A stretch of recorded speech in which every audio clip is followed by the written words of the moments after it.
Ikaw yun, ma'am? Mama, baba lang ako. Yep. Yeah.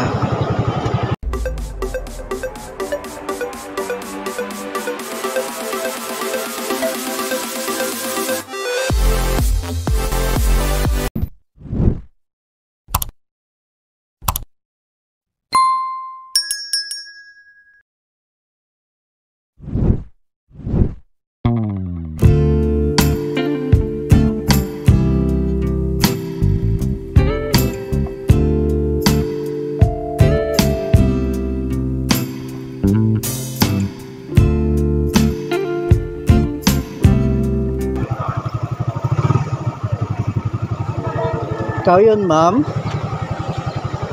Mama, baba lang ako. Yep. Yeah.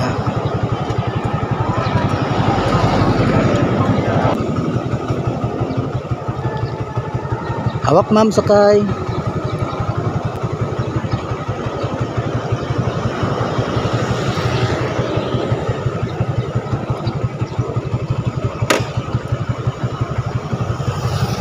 Dito, ma'am, no? Dito. Gada tayo, ma'am.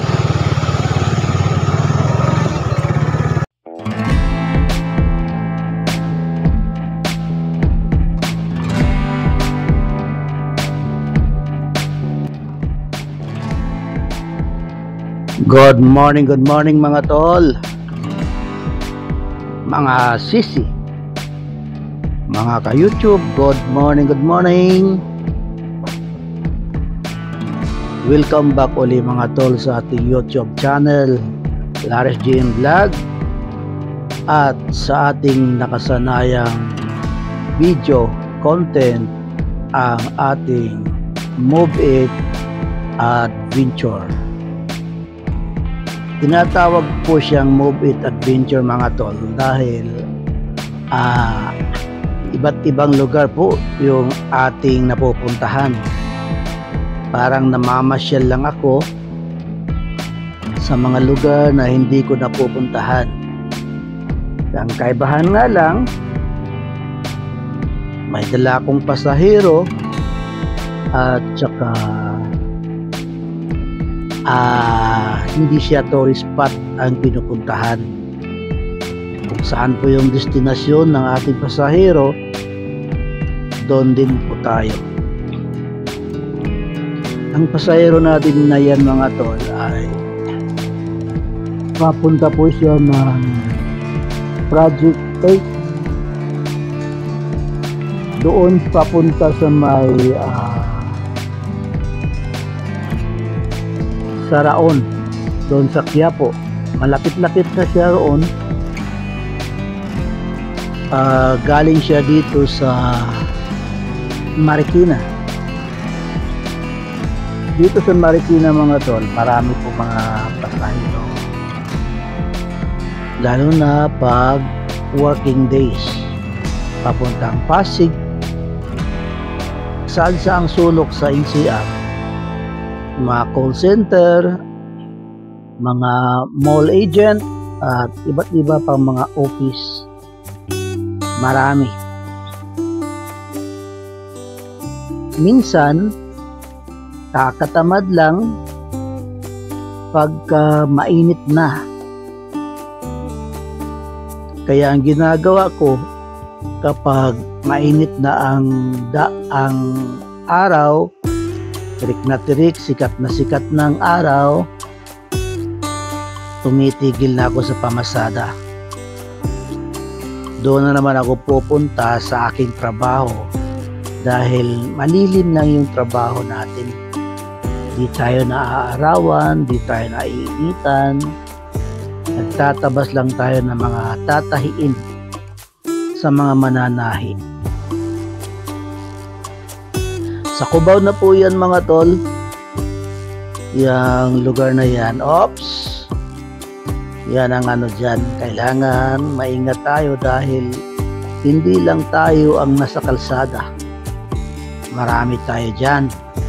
Tumatawid kung saan-saan, mabilis ang takbo ng iba, kaya kailangan maging maingat tayo at maiwasan natin sila. Yung mga sagian, kailangan nating iwasan para hindi tayo maabala. At bago tayo bumiyahe mga tol, kailangan nating magdasal muna, mag-pray upang ligtas. Hingin natin sa may kapal na ligtas ang ating biyahe. Yan na yung daan mga tol, papunta na po yan ng Quiapo Project 8 sa Araneta Avenue. Sundan lang ang video natin mga tol. Di pa ako nakaalis papuntang Tanay.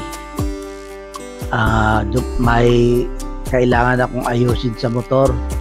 Yung change oil at saka clutch lining kailangan mo nang palitan para maayos yung takbo. Paahon kasi doon sa Tanay. Kailangan kondisyon yung motor natin pag gumala tayo doon. Thanks for watching mga tol. Sundan lang ang video.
Thank you, ma'am.